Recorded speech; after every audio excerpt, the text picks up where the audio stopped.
Welcome everyone to the Sunday Roast. Today we've got two special guests with us. We've got Supertanskii and we've also got Daviemoo.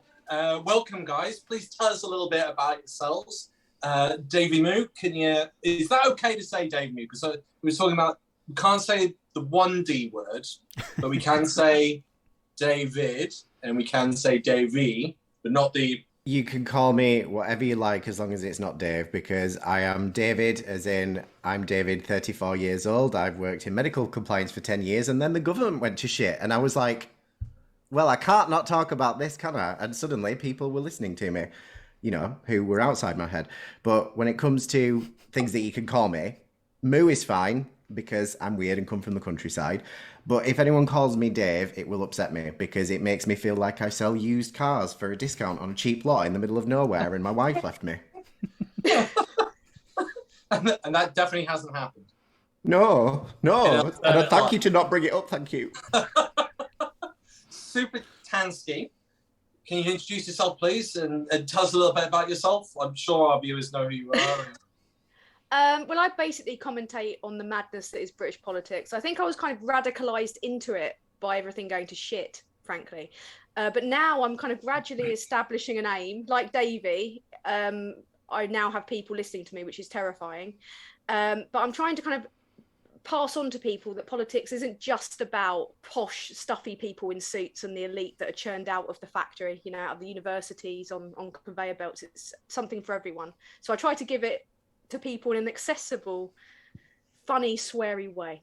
Beautiful. And our fabulous co-host, Max. Please introduce yourself, Max, just in case anyone doesn't know you. If you don't know me, what the heck are you doing here?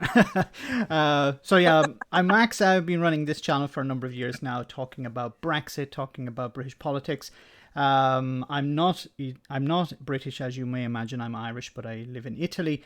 But I have a passion for British politics and a passion for Brexit and the damage Brexit is doing. So I'm hoping my little voice can reach around the world and explain some of the problems related to Brexit and hopefully stop it from happening in other parts of the world and hopefully convince more and more people to consider rejoining the European Union. Alex, tell us a bit about yourself as well. It's a possibility, isn't it? I think, and we're going to talk about that because I think we've got a good chance of seeing Scotland say adios. I don't know what the Scottish slang is for goodbye. Fuck off, you shites.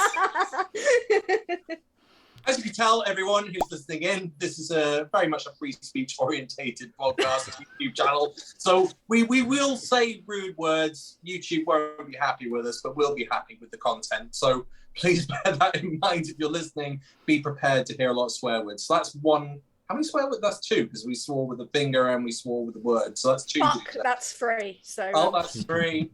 Are we going for record today? How many can we get in an hour? And then if we don't, we need a little counter. So I'm going to throw out the first question, which is going to be a complete curveball, and you're not going to be prepped for it. Oh, beautiful.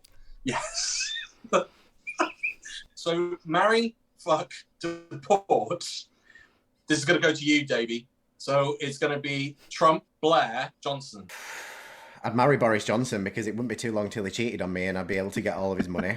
I'd fuck Donald Trump because I've got quite a lot of stamina and I get the feeling that I could, you know, tire him out so that he was too tired to run in the presidentials.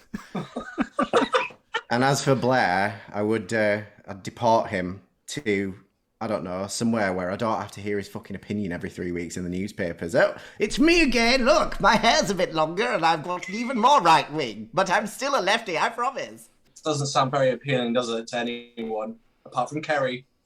I don't think it feels appealing to her either. I think that she's just like somehow managed to switch off that part of her brain that does the automatic recoil. Think of the money. I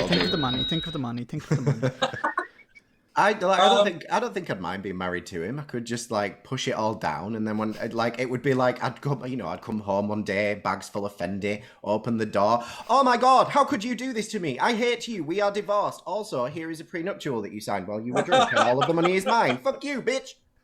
Which would include a lordship, I believe. I mean, you know, like the other day I was in London and I walked past him, and I almost got a lordship just from that. So. Is that a euphemism? Everything I say is a euphemism. serious question. Serious question. Does anyone think Carrie will become a member of the House of Lords? No. Jeez. If it happens, it's a stain on our democracy. But right now, our democracy looks like a fucking Warhol painting. So what can I say? It wouldn't shock me.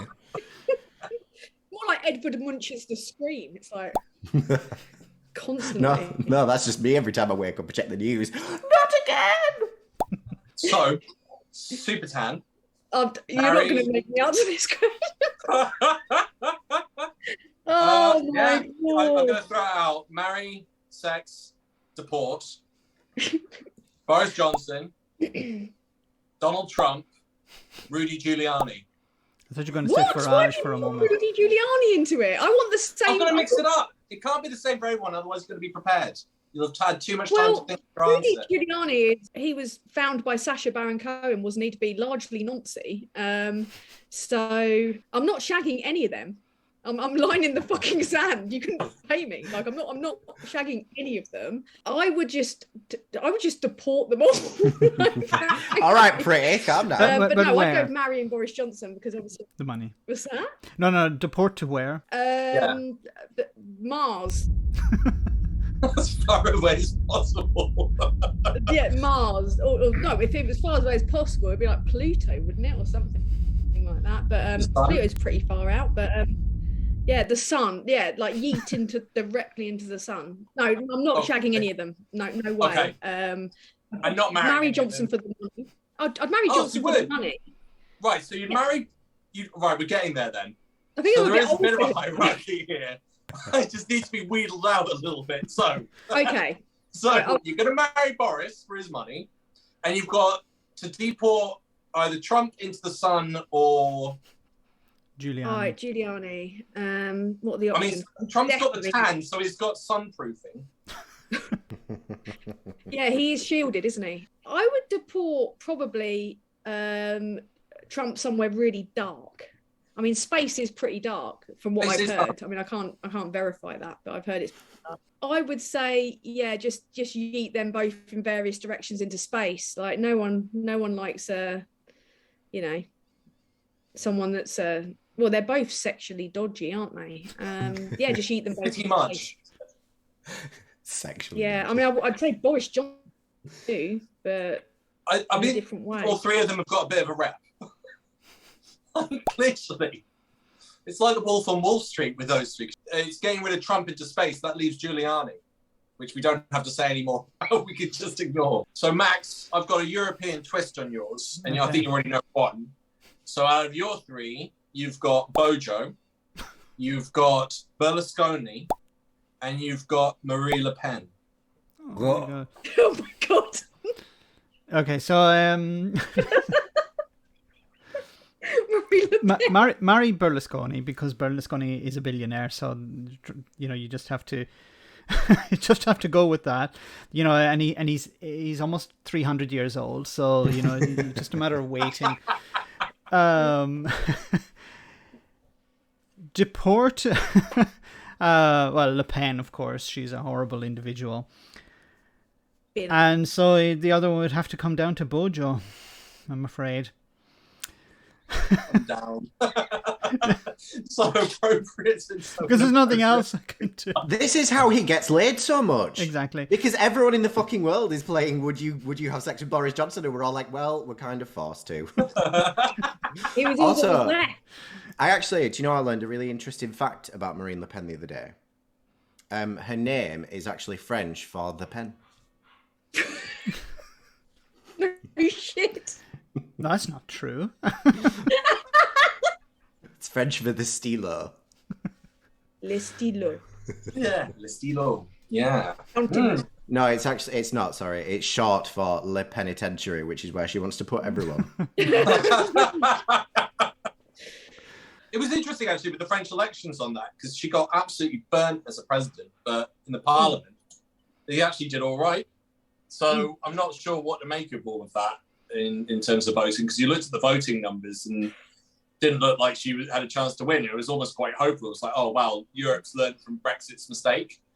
And no, although it wasn't so bad. I think it was interesting again, British media exaggerating it. When you actually looked at the numbers, the actual number of the right wings had grown, but it wasn't. It was like less than a third compared to all the other parties combined. But for example, just on Le Pen, Farage was like basically saying, "Yeah, well, she lost, but she really won." Yeah, it was a really bad argument. Macron won, but it was a bad result for him. So the real winner was Le Pen here. That's the way they always spin it, though. They do that here. It's like Labour and Lib Dems cleared up in the council, the local elections, and they're like, "Oh, really bad night for Labour." No, it wasn't as good as it could have been, but it wasn't like the talk. When you looked at the chart, they had to extend the lower part of the graph, which was hilarious, to fit in all the losses. And it's like, what part of that is bad for these parties up here gaining? Who was it? Who was it? Was it Boris's sister who said that? But if you count up all the people who voted Tory in all of these, was it her that said it? Probably. It sounds like the kind of shite that she comes out with. Yeah, but we got more votes, even though we lost the 2 seats. But if you add the 2 constituencies together, we got more votes than. Oh, were you referring to the by-election? Yeah. Oh, I was referring to the local elections, but no, yeah, the same. Yeah, they were talking a load of bollocks after the by-elections too. Yeah, it's the same old crap, isn't it? It's like a historic loss. That seat's been there since Queen Victoria for largely for Honiton, before they changed the boundaries to increase their chances of winning, which they always do. Classic Tories gerrymandering. It was a drubbing on every count. I mean, does anyone think there's going to be a by-election now because the chief whip has been? Yes, apparently he's fully been kicked out now. Has he? Yeah, he's independent because they won't do anything to actually. You know what it's like? It's like lordships. You do a sex crime, you get a lordship. It's like hand in hand deal. It's like fucking buy one get one free from McDonald's for these people. To be a Tory nowadays, you have to be a sex offender. I genuinely think that there is a class at Eton that's like how to sexually offend appropriately with politics. Like taught by some kind of like wizened old man with his fly half undone, like, now boys and other boys all young and delicious looking. It's like, that's the kind of shit. Yeah. It's a hologram of Savile. They reanimate him and they give him the lessons on how to teach people to be inappropriate sexually in the Tory party. I'd love to see Prince Andrew quite a bit. I'd just love to see Jacob Rees-Mogg's internet history, but he probably doesn't even have a computer. Are you joking? I don't think he even knows what the internet is. He's a ghost, so he can't. There's a web. Oh, let me go get my maid. She'll dust it for you. Nanny. Yeah, nanny. Yeah, why did I say maid? It's always the nanny. The nanny does everything. Nanny, who slides her teat under the door nightly. Yeah, she's Time for tea, Jacob. Marmalade on toast. You're going that's going to be cancelled. Yeah, wow. How's Brexit going? So, Davey, over to you. What do you think so far? Well, I read a news article first thing this morning that said that the economy shrunk 14% in 2021. So pretty much exactly as we expected. And as they do with the election results, the Tories have been telling us about why that's a good thing. And we don't need a good economy. Quite literally. It's insane. I've never seen anything like it. When it comes to how Brexit's actually going, the queues are getting longer, the goods are getting more expensive, the businesses are getting shut down. The country's being absolutely hauled backwards over the coals by its own decision, and you can't move a square inch for being told, no, it's a good thing, really. No, I you know what, right? My Auntie Vera, she runs an import-export firm, and it's just been shut down. But she once forgot to buy me a birthday present, so it's actually a really good thing that Brexit's going like a fucking horse that's been electrocuted. Do you think it's enough? It's going to change people's minds if they voted for Brexit? What do you think it's going to take then? Well, there's some people that are never going to change their minds, you know? Like, people think it's hyperbole or like you're making it up. But there are people who put posts on Twitter or on their social media that said stuff like, I don't care if the economy shrinks, and I don't care if we lose our world standing, and I don't care if we go into recession. I want to be free from Europe no matter what. And when you turn around to these people and you say, why? It's the same tired lines of, because I want our sovereignty back. And I'm like, sovereignty isn't a thing. It's this ephemeral state that we've always had. And if I asked you to define it, you'd be like, something to do with flags, but it's not a real thing. We've always had it. You guys just basically wanted to stick two fingers up at the places where you go on holiday. Now it's more expensive and you wait in the queues longer, you stupid bastards. Supertan, what are your thoughts on all I'd this? say, well, Brexit's currently resembling a shop mannequin shagged and left for dead in a ditch at the moment, I would say. I watched a Vote Leave video today about all the things that they were promising before Brexit happened, and I laughed out loud. It was like, oh, we'll have more jobs, we'll have better pay, we'll have a great functioning NHS. And like Davey was saying, like, they want it to be free, and they said they wanted this sovereignty back. We're left with full fat Tories, and they're really renowned for giving people rights and opportunities, aren't they? Like, they're just, you know, people were roundly, solidly manipulated by Brexit. Like, this is why I used to be really angry at people that voted Leave. Not anymore, because the manipulation was just an entirely different level. What they were doing were getting the little people to do the job of the disaster capitalists, basically. And it's a disgrace. And it's one of the worst cons and one of the worst acts of self-harm that a country's ever inflicted on itself. I would add in Russian influence. It's something that's not really talked about. Absolutely. It is fucking massive. There was a report that came out from The Independent yesterday saying that money's still coming through London and being cleaned and going back over to Russia.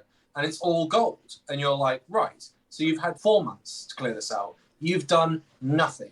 And it shows the level and depth of Putin's influence here. You'll hear people go, oh, it's not true. And it's like, just go and read the UK report. Like, go and read the US report. The report's on us. And it's like a level of treason that is up there with Guy Fawkes. Max, over to you. What are your thoughts on Brexit? And what's your... It's always interesting to get your perspective from Italy. So from time to time when I'm out and about, people actually meet me and they, oh, you're from Ireland. Okay, tell us about Brexit. What's happening with Brexit? I'm like, okay, have you got 3 hours and we'll sit down and have a cup of coffee? And at the end of it, and I try to be as objective as possible. Of course, I have my bias, but I try to be as objective as possible. But at the end, like, they start off with this idea, are the British crazy? And at the end of the discussion, it's, are the British crazy? Because just this idea of, why would you be doing this? Why would you be putting up trade barriers between yourself and your biggest market? Why were people listening to the politicians, you know, people like Farage and stuff like that? And I say because of the media, the right-wing media are able to convince people to vote against their own interests. And, you know, the other problem as well is in regards to the referendum, I was saying, like, on the one side you had people like David Cameron, who is as charismatic as a bag of sick, and then on the other hand you had, you know, he I hate the guy Farage, but you know, he's in a sense charismatic. He was able to convince people that it'd be wonderful. And Supertan, you were talking about the video. I don't know if it's the same one you're talking about, but I remember there was I think it was the Vote Leave one where they had the NHS and they had it split screen, where they had, you know, before Brexit and after Brexit. And before Brexit, it was like, there are no doctors, there are no nurses. And then after Brexit, you know, it's like, you know, you've been served on a silver platter. And obviously it's the opposite result. And just to be honest, I want to reshoot that video and then just flip it, just completely reverse it. But one of the worst aspects of all of that, as well as, I don't know if you guys are familiar, was I don't know who's Vote Leave or Leave EU, Vote Leave UK, Leave EU.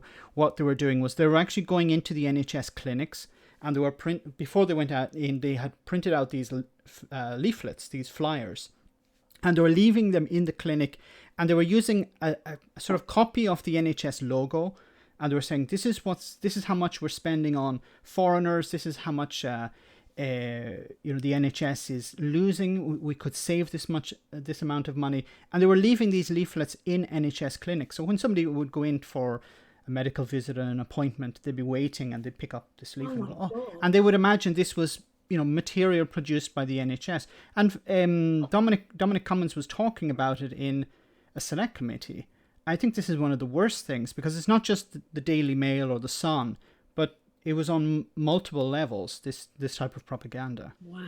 But the view in Europe is always, why are they doing this, and why didn't the government inform people correctly? Why was there all this misinformation? Is there much discussion about this in the Italian media? No, it's just covered very rarely, and it's generally only the only time you ever hear anything about Britain is generally when there's some sort of problem with Boris Johnson. That's every week. Fucking hell, so like every day. But it also depends. Guess what he's done now? They don't need to worry, do they? Because they're fine. Like they're okay. The exception, but the exception would be Ireland, because in Ireland they talk about Brexit all the time. So because it's more impacted. But here in Italy, people just hear, "Oh, what's Boris Johnson up to today?" And that's about it. He done another Berlusconi. Apparently he has. Apparently today he actually has, hasn't he? There's rumours that he's been parking his hairdresser now. I've known about this for months, but I couldn't say anything because I was worried I'd get MI5'd. But I've been the fact that I wasn't able to make a joke about Johnson and a fucking hairdresser has been killing me. Like it's like It does explain why, even though he's going to see a hairdresser, he still looks like that. the irony of it. Looks like he's rubbed his hair on a balloon like constantly. Like that's his bloody prepping for his hairstyle. Jesus. You've segued really nicely into the blowjob section of the conversation. Think about poor. Think. Let's all have a moment's silence for Gavin Williamson, because he experienced this. Oh, apparently not. No, I've heard from Peter Jukes. So I had a bit of a chat with Peter Jukes on Twitter about this earlier on, and they're saying that apparently Williamson isn't the guy. Could be wrong. I mean, who knows? I mean, it's all lies with Johnson, isn't it? I mean, it could be, but to be fair, Gavin Williamson's that stupid that it wouldn't matter anyway.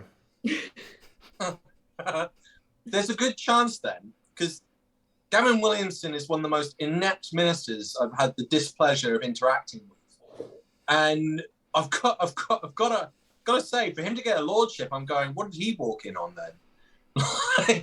Then that makes me go, what other people have been made lords since Johnson's premiership that could have walked in on him? And you can narrow that down, actually. So it's got to be a Conservative minister. It's got to be someone who's been there since Kerry's been around, and they've got to be made a lord or a lady.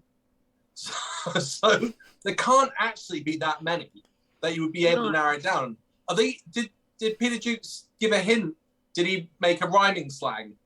He's a journalist. He's not going to give away his sources, is he? Maybe someone walked in on Jacob Rees-Mogg oiling his penny farthing, or that is a euphemism.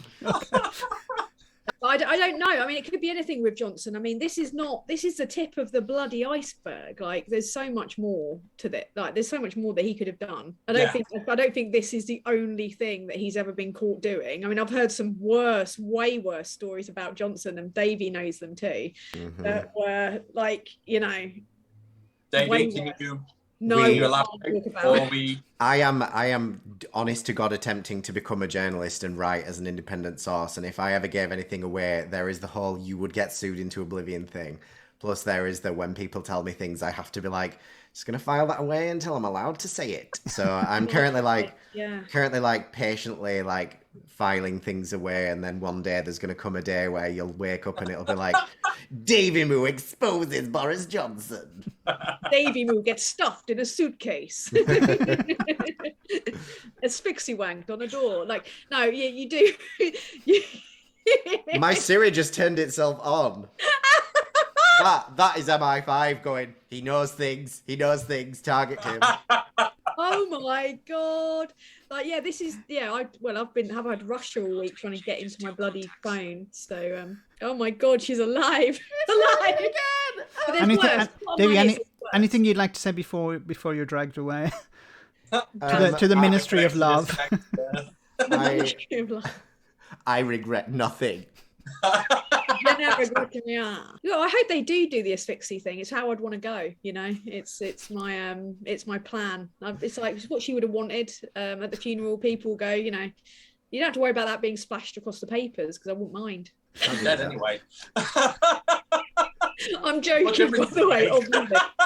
I'm always joking. Yeah, but also okay, that would be at a very high level. So you can imagine he's also done things less than that. Did you guys see, though, the select committee that's been recorded and the clips have been put out about this specifically, about, I can't remember which minister it is, being asked about it, because it's just that...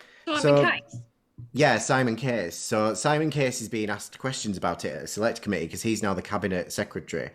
And the guy who's interviewing him, I can't remember who it is, says to him, well, you know, there's rumors about this, so is it going to be investigated? And he goes like, oh, well, I have no executive say about who can launch investigations. It's the Prime Minister. And the guy running the committee goes, oh, is he not keen? And everyone's like, ha, ha, ha, in that posh political way. But then he's like, no, but seriously, like, so what you're saying is you're not going to launch an investigation because the Prime Minister has to launch an investigation into breaches of the ministerial code that the Prime Minister's committed. And he's like, have you even asked him about it? And he goes, my favourite line, I'm not going to go into the subject that I've been discussing with the Prime Minister. And the guy's like, so you have asked him, and he said no. And he's like, I'm not going to divulge. And it's like, I just want to pick you up and just wring you out like a towel. What is wrong with you? It's an inquiry. This is exactly what they're there to do. Like, this is the thing. And they shouldn't be allowed to just bypass answering questions like that. I mean, and also the fact that Johnson has to actually decide whether or not he wants to investigate himself. It's like old Chris Pincher, isn't it? Like deciding that, oh, I've decided now that all I've got to do is just take away the whip from myself. I'm still going to remain as an MP. Like, and they had to go through this rigmarole of even removing him as an MP when he's an accused sex offender. People on all sides of the House saying, well, you know, it's not just automatically a given that he's not allowed to come to work if he's been accused of that. My favorite laws. My favorite part. Just imagine it in any other position, any other job. Exactly. You know, first of all, you'd be fired, but if you weren't fired, you know, the people in the company would say you have to go. Yes. You would go out of embarrassment, but he's not embarrassed. He doesn't care. But I think it's because he knows that other people are doing exactly the same thing. And he does, this is the thing, none of them have shame. He wouldn't be behaving like that unless there was a culture where he was entitled to behave like that. Do you know what my favourite thing is? Have you guys heard that, you know, ex-Mr. Tiverton MP and special tractor wanker? Apparently he's really pissed off. Yeah, he is. And he's right. He's like, oh, so you could just remove the whip and then whatever, but I had to leave. And it's like, yeah, as a minimum. This is what we expect. Like, how can it's like I said earlier, it's like this just procession of downwards into like how shit can our elected supposed members of parliament be? How bad can they get? Just to clarify, when I said he's right, I meant he's right to be angry that, you know, he left and others didn't. Not that he's angry that he had to leave. No. I'm not supporting his viewing pleasure, okay? The problem with this is like the grubby details are being focused on. It's like, oh, Johnson, oh, look at him. What's he like getting a blowjob while he's at work and all this kind of stuff. And it removes the detail of the fact that he tried to give a 6-figure salary to his mistress. And, you know, around that time, he made mistakes about the Nazanin Zagai Ratcliffe case, which resulted in her receiving more jail time for something that she wasn't even guilty of. And also the fact about his character, that this leaves him vulnerable to honey traps, to being bribed.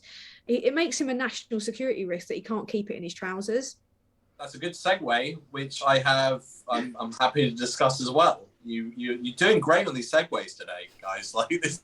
What can I say? It's amazing. I don't have to do anything.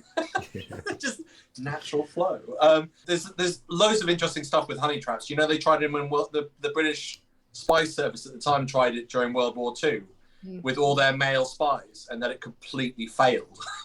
they honey trapped the lot. I don't know how well versed you are with the Russia report and what's been going on there and the concerns that have been made both in the US, in think tanks outside of the UK, and in the UK Russia report. Are you aware what the rumour is as well about what happened with Boris and Lebedev?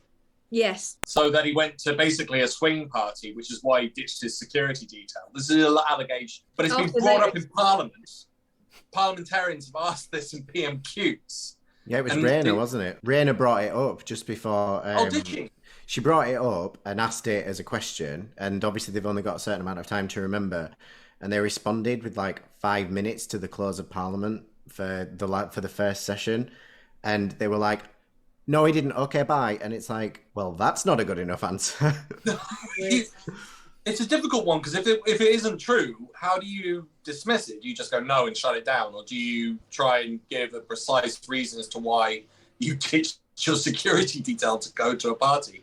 I mean, why would you? If it's just a drink up, why would you ditch your security detail that are meant to be with you because you're quite an important person within the British government? With the son of a KGB agent, for Christ's sake. And the KGB agent is there. Yes. And the KGB agent has said, Crimea, top notch. And his son, who's in charge of the paper and now in the House of Lords, went, Crimea, top notch. And they both verbatim repeated the words of Vladimir Putin on several occasions on TV. So you're going, right, you're hanging out with these people and you haven't twigged that it might not be a good idea to not go there without a security detail. Then you hear the rumours of him wanting to push Lebedev in the House of Lords. Like he wants to pay him back for getting him in as London mayor, for getting him in as an MP, for supporting him in terms of being Prime Minister. Shutting down the investigation into that occurring, and also the fact that Johnson, since the war in Ukraine began, has taken, I think it's roughly £60,000 from Putin's ex-finance minister's wife, I think it is, isn't it? He played tennis with her, yes. Chanukin, who paid £160,000 to have a game of tennis with you. Yeah. Did the tennis game actually happen? It did. It did.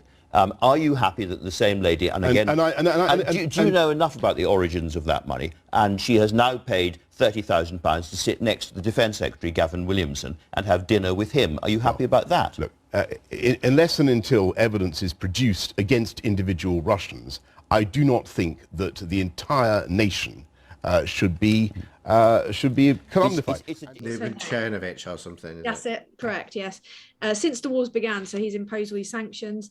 I mean, he's up to his neck in it. I think that they've got severe compromise on him. Hence, all this has happened. I mean, you can think about why for something like Brexit would benefit Russia, can't you? Easily, Yeah, this is quite that absolutely amazed me. There was an MP that came out and said that those mining strikes plays into Putin's hands, and it's like, well, so is taking bungs from all of his ministers and their wives. I mean, what are you thinking? Like, I mean, it is treason. I mean, the worst thing is, who do you go to for treason? Do you go to the police? Do you go and bring up the police and go? Not if you're Steve Bray. Not if you're Steve Bray. Give me a description of Bojo, hunchback, fat, like looks like the penguin. Yes, he looks like a penguin. But the thing is, like, I'd have an even worse time if I called up the police. I'd be like, "Hi," and they'd be like, "Oh, show us your tits. You're a woman," because I'm a woman. Like, they'll probably like discuss me in a WhatsApp chat. Yeah, she wasn't that bad. Nice knockers. I'd end up in a bloody WhatsApp chat probably. I mean, he's corrupted everything. He's the reverse Midas. Everything just turns to shit. I think the corruption was already there. Russians haven't been messing around since Boris. They've been messing around for at least 12 years. And they've obviously realised that London's just a joke. I mean, I could literally walk you through how you could set it up so you could funnel money through and you'd never get caught. It's, go through the Cayman Islands or Antigua. You can set up a company in a bank there, you set up a company in the UK. The company in Antigua buy the company, and the bank that you set up filters all the money through, and you use that money from your bank to then loan it to yourself and it's totally laundered and clear. Yeah. Take notes. It's surprisingly simple. You can start, and if you can't get your hands on a Russian, you can ask Jacob Rees-Mogg. His dad wrote the book on it, didn't he? Literally. What was that? He wrote the original book on how you can take advantage of disastrous things like Brexit. Like he literally wrote, it's like a how-to manual of like, is your country going to leave the European Union and screw over all its trade deals? Here's how to do venture capitalism on it. Pretty much, yeah. It was literally like the book's called Blood on the Streets, and it's also like inspired by the crash of '87. How to profit from the downfall of the welfare state. That was originally on the cover of it, I think. It's called it refers to the sovereign individual, and there's a passage in it. I did a video on it, in which it literally looks like it's describing Jacob Rees-Mogg and his cronies from around the time, because his mate cashed in, didn't he? Like a ridiculous amount of money the day the pound crashed. Yeah. Just in the day, big contributor to the Vote Leave campaign, cashed in multi-million amount, like loads of money on the day the pound crashed after we left the EU. Sorry, and if you read like passages from that book, you will see that it's almost like it was written for Brexit. So I assume, and we're going into another segue. I assume, and we've already seen it a little bit, the pound dropped when we had Scottish independence announced. So, Max, what are your thoughts on Scottish independence? Is it likely with your? Yeah, well, I think it is likely now that so Nicola Sturgeon has got the ball rolling. She sent a request to the Supreme Court for a ruling on it. If they come, so there's two possibilities. If they come back with it, yeah, it's legal, then they can have a referendum. But she's also said if they come back with no, you can't, then she'll say, okay, well, at the next election, we'll run on a manifesto of only one issue, and that being Scottish independence. So they wouldn't actually need a referendum. They just winning a majority in the Scottish Parliament would be enough. There was an interesting, I didn't see it all, but I saw some clips from last night on Question Time. They were in Scotland and they were asking people, and it's interesting when Question Time doesn't have many Tory plants in the audience. There's some very well informed people, and they were saying, stuff like, we're selling energy to England at this rate, and we're buying it back at a much more expensive rate during a cost of living crisis, and that's unacceptable. And I think there's a big problem for the Labour Party at the moment, because they're trying to reach out to left-wing voters in Scotland, but they're not really offering them anything, because the SNP are a progressive party. People will disagree with me on that perhaps, but they're viewed as a left-wing party, a progressive party, and it's very difficult for the Labour Party to win people back. Vote for a progressive party plus independence, or vote for a progressive party really doesn't have a hope at the moment in Scotland. Because they used to be the biggest party in Scotland. I don't know if anyone saw, I think it was in 2010, where it dropped from 54 seats down to 1 seat. Or 0 seats, wow. And then they gained one back at the next election in 2015. But yeah, they've been decimated in Scotland. So yeah, Scotland, so the vote is in October 2023, but most of the opposition parties in Scotland are talking about, well, it's not the time, there's a cost of living crisis, and that's the tip. They said it back in 2019, you don't be talking about independence now, there's Brexit, you need to focus on Brexit. Then in 2020 it was don't talk about independence, there's the pandemic, then the recovery in 2021, and this year it's the same, there's a cost of living crisis. So I don't think these arguments really work, as the independence people will say, yeah, but if we have access to more powers, then we can help ordinary people deal with the cost of living crisis. Davey, what do you think? I see it happening. I think it's very likely, and I understand the why. I did a video about this the other day where I said, ultimately, I can say I don't want you to go because I like us being the United Kingdom, and I think that, I don't want you to go because you guys are really lefty, and I don't want you to leave us behind with these motherfuckers. But ultimately, it's not that. I don't really have that say. There's certain points that I've brought up and I've tried to be reasonable with them, which is the one thing that always confuses me is you voted to remain based off of Tories telling you that they were going to give you more executive control. Did you at any point think maybe we shouldn't believe the nasty Tories and we should have voted out originally and understood that you were going to be screwed over by Tories because that's literally what they do? Conversely, you have to, I always say you can't go the nuclear option. It's when my comments some days are just Guy Fawkes, Guy Fawkes, Guy Fawkes. And I'm like, we can't immediately just do things like that because then that's bad. So I understand why you would have wanted to remain and give it a try. But they have been put through the ringer with everything from Brexit to just the way that they just openly revile Ian Blackford in Parliament. I know the guy is a bit of a windbag sometimes, and I'm personally pissed off with him because of all this stuff that's come out with the recordings of him saying, let's support a sex pervert. I can understand why Scottish people want it. And for me, I'm you do you. If it makes you happy and you guys get to prosper, who the fuck would I be as some middle of the road English guy to tell you otherwise? Go for it if that's what you need to do. Can I just say something about that, and then we can hear from Supertan. But I think back in 2014, it wasn't just the Tories, but it was also the Labour Party with Gordon Brown saying, we're better together, we should stay together. But I also think one of the arguments was, don't leave, because if you leave, you'll be out of the European Union. And now this is one of the strongest arguments for independence at the moment. Yeah. So no, you're right about what you said. I just wanted to say about there was a sort of pan-party approach to the unionist message in 2014. So both the Labour Party and the Lib Dems and the Conservatives were together, and they're saying, look, stay in the union, it's better for you. But a lot of people have, it's anecdotal, but a lot of people are saying that they did vote no in 2014, but they would vote yes today because of Brexit and because, and for my, like, I'm an outsider, okay, and you guys, your opinion is more valid on this, but I just see it as the option is, do you become independent or do you stick with the Tories? Now people will say, yeah, but the Tories won't always be there. There'll be, there's a chance Labour will win power. But then you'd be back with the Tories once again because the Tories have ruled Britain more than the Labour Party have. And unless proportional representation comes in, you're going to, you're going to be stuck with the Tories for the foreseeable, well, not foreseeable future, but if I've got anything to say about it. if Starmer isn't able to win a significant number of seats, you're going to have a weak government, and the Tories are just waiting in the wings to come in. Sorry, Supertan. Well, I see it as a bit of a lost cause, Scotland, because I think there's no chance Labour are going to get back to where they want to be, and it's their democratic right. If it's legal, it's above board, then they get to decide what they want to do. And I feel like it's a bit like an abusive relationship. Like the Tories are going, it's not the right time at the moment, darling. You can't leave, and they're going, no, I want to get away from you. You've taken everything from me.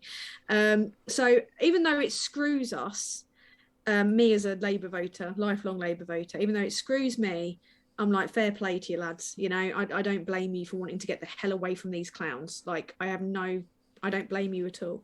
But it's just a mess up there with all the different parties trying to clamour for a bit of power. And I know that's not sitting well. But then there are also a lot of Tories in Scotland. There are a fair amount of Tories, a reasonable amount. And but I think the kind of SNP guys kind of shout a bit louder naturally because they've got a cause. But they have just rocketed, as you say, in numbers. Like I remember watching a couple of months ago, just to kind of, because it was such a bad point politically, I watched the 1997 election victory for Labour just to watch Tories be sad. And I was watching the SNP numbers on the stage, and they were so small. Like they've had like a really monumental kind of shift, and it's their democratic right. Like you can't make them stay in a really shit situation just because we prefer it to look that way. And the blame needs to be directed at the Conservative Party for the fact that it's got to this point anyway. They're the ones who pushed through leaving the European Union. They're the ones who have neglected Scotland. The SNP have a few of their own problems, like their NHS isn't great. It's not but there's all different reasons for that. But fair play to them. Ultimately, I don't blame them. I think also in response, there's also the possibility that in the future, if they became independent, they could have a referendum to rejoin the union. Yeah, that should be something. That should be an option available. And I agree. I don't know whether they would do that, but it's. I think they would. It's I don't know the metaphor of the butterfly. Like if you leave your hand open, the butterfly will land and then fly. You're talking about the European Union or the British? No, the British Union. Oh no! Well, this is something that I actually highlighted the other day, which was if we all get our act together, even if Scotland leave, if we all rejoin the European Union in years to come, we'll all be having open borders and trade agreements with Scotland again because we will all be part of the European Union. Yeah, single market style. It was interesting you referenced Question Time earlier as well. And I watched that and I was in a bit of disbelief with the SNP because I was like, there's so many little easy things to prove that actually you'd be better out. And one of the things is Northern Ireland. It's in the EU and it's the outside of London. It's the only place that showed substantial growth. And I was like, why on earth didn't they just say that? And the other thing was they brought up all these other arguments and you got this like sort of mild clap from the crowd. But as soon as you brought up Boris Johnson being an arsehole, wow, it was like, yeah, fuck Boris. I've said before, the campaign for Scottish independence should not be anything about SNP or ALBA or anything like that. They should just put up posters of Boris Johnson. No writing, anything, just pictures of Boris Johnson around Glasgow, context. Around Edinburgh. Yeah, no context. And say on the day of the vote, and okay, yeah, I'm voting leave. I'm voting to be independent. And then the other thing they said in Question Time was the shortage of workers. I was like, well, we've got that. No one's got any workers at the moment. Well, what would solve that? Joining the EU. And I know for a fact, like, I've had this come up a couple of times, interestingly, as well, where I've said, well, we've got a shortage of nurses and there are excess nurses in certain countries. And I've had people go, oh, we're stealing nurses from European countries. It's like, no. For example, Spain, I'm very aware that there are more nurses than there are jobs. So it's like, well, why don't we get them over? They're highly trained, they're highly qualified, they speak English, they have a second language, which is very useful in certain parts of the UK. Get them in, and you've got yourself like access to this huge labour market who you can entice over to support your services. And all you'll see is this huge growth, because at the moment we've just got stagflation. Or the worst type of inflation. Oh God, I haven't seen an economic policy that can get you out of stagflation, other than dropping all your tariffs and all your barriers, lowering taxes, getting into a customs union. But as soon as you do that with the EU, it's like, well, if you're in the customs union and you're in the single market, why are you just then taking rules off them? Why aren't you being part of the table? And I always cite this. I've got friends in Norway. They take all the EU rules, but they look at it and go, yes, there's minimum standards. Why wouldn't you want to take the rules? And over here, it's like, oh, they're evil. They're telling us what to do. Oh, they're disgusting. Oh, they want to control our hoovers, the bats in our fucking ceilings. They're fucking washing machines. It's like, our wires. And then when you actually look at the details to why they've done all of that with the hoovers, the washing machines, the electrical cables, it's because of the climate.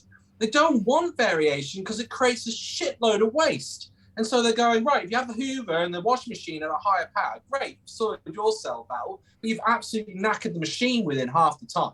And you'll have to go and replace it, which knackers the environment. So why would you do that? Same with the wires. They've said, I think because there's so many different types of electrical charging wire, they've gone, we're wasting all this stuff. We don't need to. We've got a decent wire here. It charges up the material. Why do we need to fuck around with having different versions? And when you look at World War I and you look at World War II, the main cause of that is competition, which is exactly what the Brexiteers want, because they always go around and say, oh, every single state should do this. Like Dominic Cummings and fucking Farage were going over to Ireland and getting on TV and trying to convince people that they should leave the EU, not realising there's a bit of history there with English people telling Irish people what to do. And then it came out that actually they want all the states out. So you're like, right, so you want to go back to the situation that caused World War, or a significant cause of World War I and World War II. Fucking brilliant, guys. Really thought that one through. But it is like a cult, you know, when somebody is in a cult, they also, it's not just good enough that they believe it, you have to believe it as well. And that's the thing with the Brexiteers. It's like, you know, I'm struggling, but as long as, you know, James O'Brien is struggling as well, although he's not, I'll be happy. But you have to believe the religion as well. That's the problem with it. Yeah, there's no sense to it or logic to it. It's a bit like the Trump supporters, really. I mean, they just were blindly led by conspiracy, and this is the problem that you have. Like the biggest biggest error you can ever make is to make a political leader your idol. That is a very, very foolish thing to do.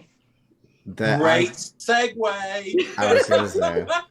Did it again. She's changed my name to Segway. Like, do you have two wheels and a little? No, okay.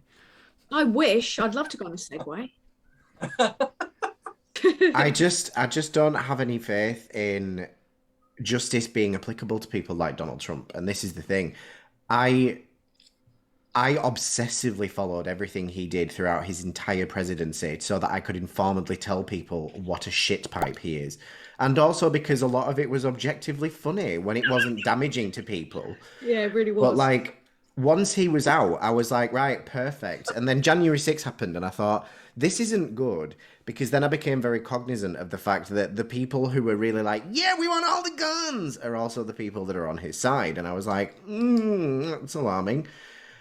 And so I wondered what would happen with the select committee. And I had no doubt that they'd find out that he was involved and that he wanted it and that he was masterminding things behind the scenes and all of that.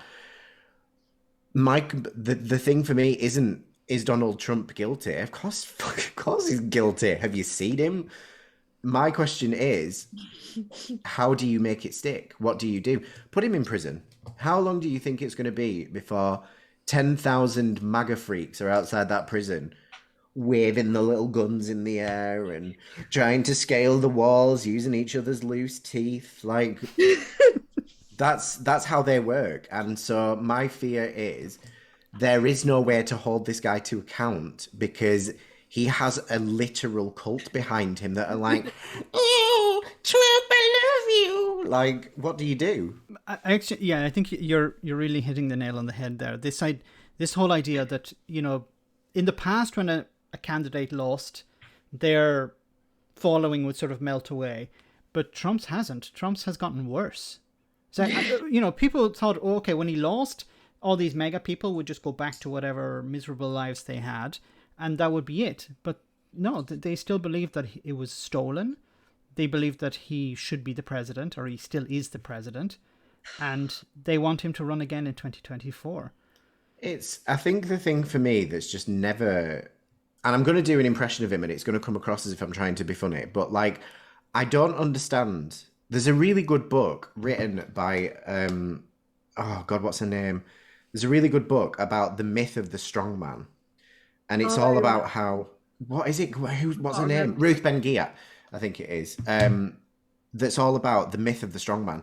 And, you know, like we watched all these films that came from like silver screen Hollywood where the manly man was like the big barrel chested dude who was going to kick your ass if you pissed off his girlfriend.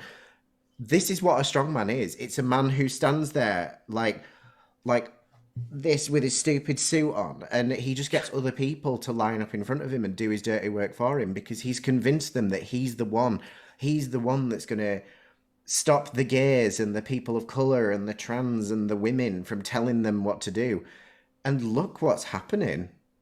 The GOP, it's not the GOP, well, it is the GOP, but the GOP in hand with the Supreme Court are like, let's completely destroy democracy and prompt a civil war to see what happens. And it's like, what is going to happen? And that was all something as unlikely as it sounded, and we all got told we were stupid, that we were all saying back in 2016 when that motherfucker went on the ticket. Here we are. Supertan, what do you think? Well, I've not followed it as closely. I caught up a little bit on it today because when Biden got in and Trump was turfed out eventually after the mad insurrection, I was like, you know what, I can put America in a little drawer and focus on the absolute fucking calamity of our own politics. I thought it'll be all right over there for a little while. It'll be okay. I can take my eyes off it. It was incredibly predictable that something like this was going to happen because he radicalized like so many people. I think an insurrection or like a mini kind of civil war was inevitable. And as I was saying previously, never make like a political leader your idol, especially not a bloody populist leader, because they're just running on pure, everything's for show with them. But as far as I'm aware, like I think that he obviously did this. He kind of got them to march on his behalf as like a power grab.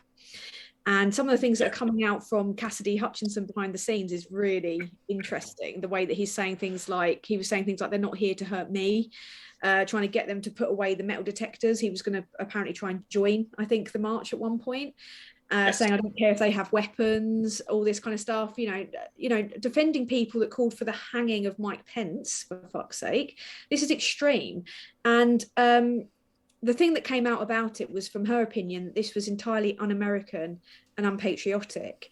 And I'm just seeing the stark parallels between Johnson and Trump. Like there are parallels there to some extent. You know, even Johnson's not as audacious as Trump, but he's got the shamelessness of Trump. And I, you know, there's a lot of people that have even been bringing up recently, if Johnson did democratically lose an election, would he accept it? Would he try and front it out? Because he's long overdue the reasonable period in which to resign.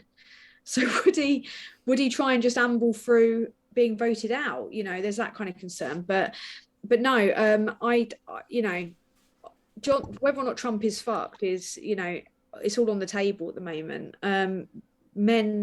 White powerful men generally fail upwards. So I wouldn't be surprised if he went on to become more successful from it. But he should be in prison. Just in prison. You don't think tried for treason in? Oh, absolutely. They can throw the book in, but they're not going to. Like they're not. You know, they're not going to. He'll probably be on telly again in 5 years. This is the thing. Like, men like him do not suffer consequences. He's already been accused of all sorts of disgusting crimes against women and, you know, other people. Nothing's happened.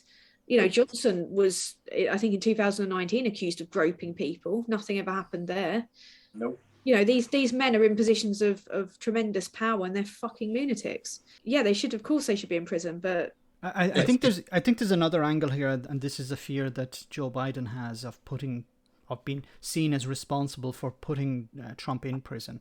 So this could really backfire. So you have a country that's pretty split at the moment, and the idea that, okay, we're going to put, even if he, you know, is completely guilty, you know, in everyone's eyes apart from these crazy people, but if you put him in prison, you know, the Republican Party have no scruples in the US, so they would have no problem going, look, they've put this man in prison, how dare they, he was the president, he should have been respected or whatever.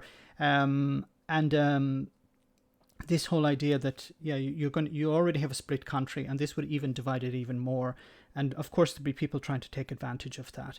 So even if Trump were sent to prison, I think it could I think he should be on trial, but there are some, you know, it's not something that has happened really before. I think there has been a president who has been, but not in modern history, a president who has been tried for treason or put in prison.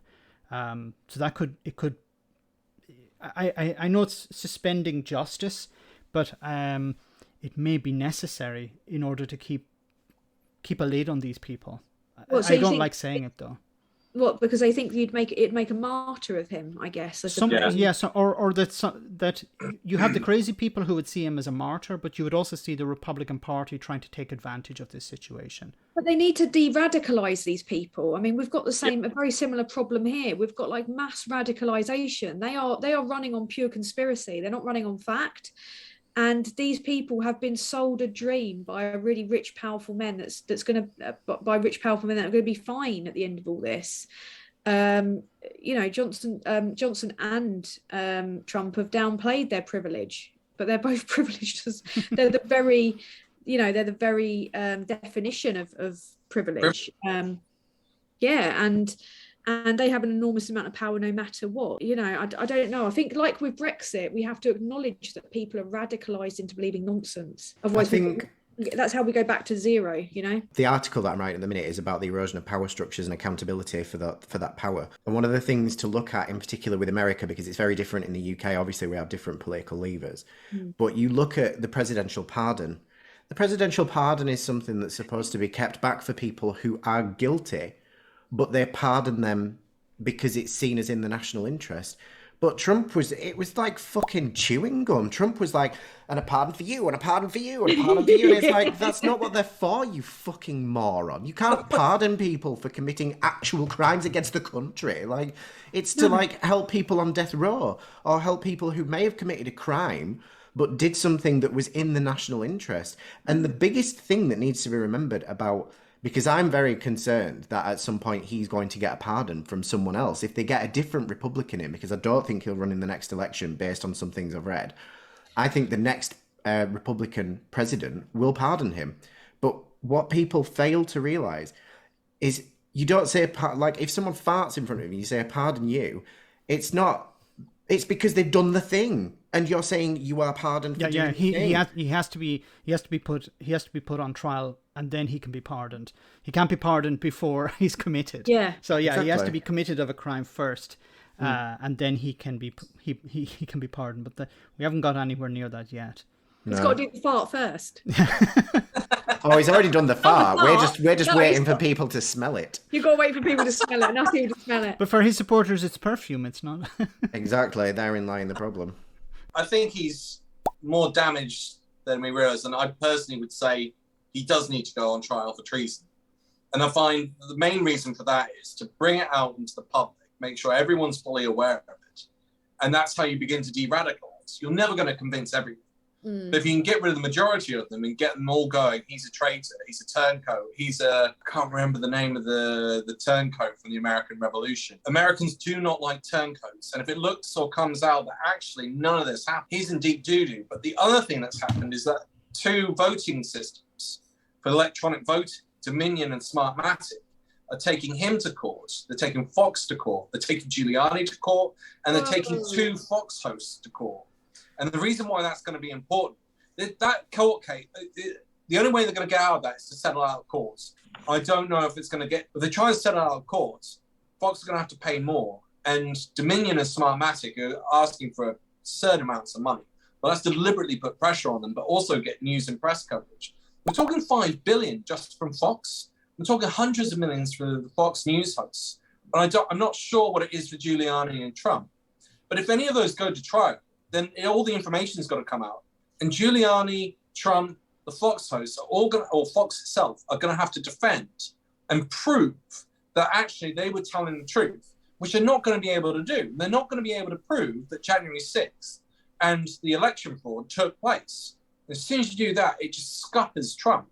So maybe there's like another way of approaching it. The other thing is Trump's in doo-doo with the New York state because he's not been paying his taxes, which he bragged about as president.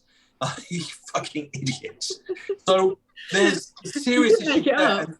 Yeah, I mean, you're literally just flaunting it and they're going, right, well, we're going to prosecute you then. Why would you tell people on TV that you've been like wrecking the tax system? It would be like, Boris Johnson standing up in PMQ saying, did Keir Starmer get a blowjob? No, he didn't see. Yeah. Well, I mean, on that note, can I just point out that I've just seen a notification on my phone from someone who sent me an article that says Connor Burns was the witness who walked in on Carrie and Boris Johnson. You it wasn't Williamson. Nothing to do with Connor or condom. The allegation with the hairdresser was that he got her pregnant. That was the allegation. That's what I've heard. So bloody Robert Baratheon. I think we should all take one of those DNA tests just to make sure we're not his offspring. It's funny though, but you're Robert blonde, Baratheon so. could go into war, and Robert Zelensky could go into war. Could you imagine Boris Johnson being on the front line, taking the charge? Just drop the gun and it'll fire off and somehow kill a general or something, won't it? That would be a typical Bojo. And everyone would be like, always a laughing. Friendly fire. What a silly Billy. I have to say, this has been phenomenal and a lot of fun. Thank you so much for coming on. Thank you so much. We are done. This is an hour. Hey, Charlie. I didn't like it when I put this on, though. Who does? Apart from Carrie.